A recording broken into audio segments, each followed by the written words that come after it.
ৰাজ্যত অব্যাহত আছে চোৰাং কয়লাৰ অবৈধ সৰবৰাহ। হোজাইত নিশা হলে সৰবৰাহ হয় অবৈধ কয়লা।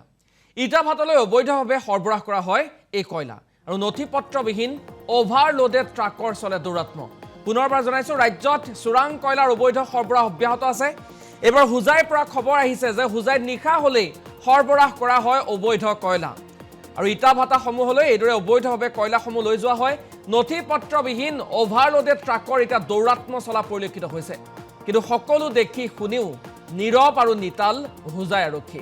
হোজাইৰ পৰা আমি অধিক তথ্য জানিব বিচাৰিছো। সংযুক্ত হৈছে আমাৰ সতীৰ্থ সাংবাদিক বিজু গাঁওখোৱাৰ সৈতে। ৰাজ্যত বৰ্তমানে অব্যাহত আছে কলা হীৰাৰ চোৰাং ব্যৱসায় আৰু ইতিমধ্যে নিশা হ'লেই হোজাইৰ বিভিন্ন অঞ্চলত বিভিন্ন ঠাইৰ পৰা আহি পৰে এই চোৰাং কয়লাসমূহ। আৰু এটা কথা উল্লেখ কৰিব লাগিব যে যিহেতু হোজাইত বহুখিনি ভাটা আছে, এই ভাটাসমূহত নিশা হ'লেই প্ৰশাসন হওক বা আৰক্ষী হওক, এই আৰক্ষীৰ নাকৰ তলেদিয়াই এই কয়লাসমূহ চোৰাংভাৱে সৰবৰাহ কৰা হয় হোজাই চহৰলৈ। আৰু এই দৃশ্য আমি দেখুৱাবলৈ চেষ্টা কৰিছোঁ। এই দিনৰ ভাগতেই এয়া এখন কয়লাৰ ট্ৰাক, যি নেকি 16 চকাৰ এখন ট্ৰাক ইতিমধ্যে ইয়াত পাৰ্কিং কৰি থোৱা হৈছে। ইতিমধ্যে ইয়াৰ পৰা যি নেকি চালক বা চালক সহকাৰীসকল ইতিমধ্যে ইয়াৰ পৰা আঁতৰি গৈছে। এটা কথা উল্লেখ কৰিব লাগিব যে এইখিনি অবৈধ, যিহেতু মেঘালয়ত যি কয়লা খনিৰ দুৰ্ঘটনা সংঘটিত হৈছিল অথবা উমৰাংচুত যি নেকি কয়লা খনি ৰেড হোল মাইনিঙত যি দুৰ্ঘটনা সংঘটিত হৈছিল আৰু কেইবাগৰাকীও শ্ৰমিক ইতিমধ্যে মৃত্যুমুখত পৰিছিল, তাৰ পিছতে চৰকাৰ কিছু এই ক্ষেত্ৰত শিথিল কৰিছিল যদিও পুনৰ একেই ব্যৱসায় আৰম্ভ হৈছেহি বৰ্তমান এই অঞ্চলত। আৰু নিশা হ'লে এনেদৰে চোৰাংভাৱে বিভিন্ন ঠাইৰ পৰা কয়লাসমূহ সৰবৰাহ হৈ আহি এইখিনি ঠাই পায়। এতিয়া আমি ইয়াৰে কিছু স্থানীয় ৰাইজৰ সৈতে কথা পাতিবলৈ চেষ্টা কৰিম এই ঘটনা সন্দৰ্ভত। দাদা কি ক'ব, এইটো কি হয়? এইটো কয়লা গাড়ী হয়। কয়লা হয়? হয়। ক'ৰ পৰা আহে গম পায় নেকি? এইটোতো আমি জানো অসমৰ মেঘালয় কয়লা ঠাই, তাৰ পৰা এইটো কয়লা গাড়ী আহি থাকে। এনেতো কয়লা সৰবৰাহটো বাহিৰৰ পৰাতো বন্ধ, মেঘালয় চেঘালয় বন্ধ হৈ আছে। কেইবাদিন আগতে মেঘালয়তো এক্সিডেণ্ট হৈছে ভূমিকম্পত, তাৰপিছতো এতিয়াতো বন্ধ হৈ আছে।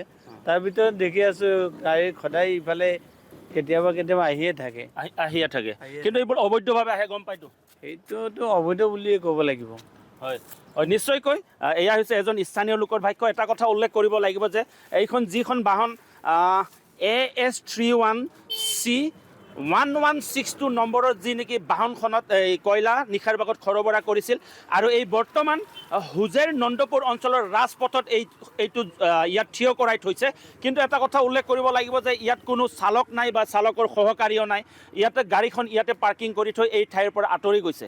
এটা কথা উল্লেখ কৰিব লাগিব যে যি সময়ত হিমন্ত বিশ্ব চৰকাৰে এইসমূহ শিথিল কৰাৰ বাবে চেষ্টা কৰিছিল, এইসমূহ বন্ধ কৰাৰ বাবে চেষ্টা কৰিছিল, কিন্তু তথাপিও বৰ্তমানলৈও এই চোৰাং সৰবৰাহসমূহ বন্ধ কৰা হোৱা দেখা নাই। এইবিলাকতো অবৈধ কয়লা। আমি এইটো আজি ৰাতিপুৱাৰ পৰা দেখি আছোঁ গাড়ীখন ইয়াত থিয় হৈ আছে। এতিয়া ক'ৰ পৰা আহিছে, ক'ৰ পৰা কি নাই এইবিলাকতো আমি আগামাত একো নাজানো। মানে ইয়াত ড্ৰাইভাৰটো নাই? ড্ৰাইভাৰো নাই, একো নাই। গাড়ী ড্ৰাইভাৰটো পলাই গ'ল। ক'ত যাব গম পাই নেকি? এইটো নাজানো আমি ক'ত যাব এতিয়া। ক'ৰ পৰা আহিছে? ক'ৰ পৰা আহিছে আমিতো ক'ব নোৱাৰোঁ। মেঘালয়ৰ পৰা আহিব, মেঘালয়ৰ পৰা আহি আছে। আহিছে আপুনি? মই নকুটিৰ পৰা আহিছোঁ। হা? নকুটি। নখুটি। কি আনিছে গাড়ী? কয়লা। ক'ত যাব? ইয়াতে বাটাত খালী হ'ব। হঠাৎ কোনে আনিছে? কিন্তু মই মালিকটোৰ নাম নাজানো। কয়লা কাগজ পত্ৰ আছে? চব আছে, চব আছে।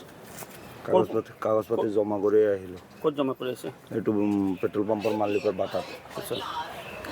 কাটা কৰিব গৈ আছোঁ, সেইটো কাৰণে থিয় হৈ আছে। কিমান আহিছে গাড়ীখনত? না কিমান আহিব? 45 মান আহিব।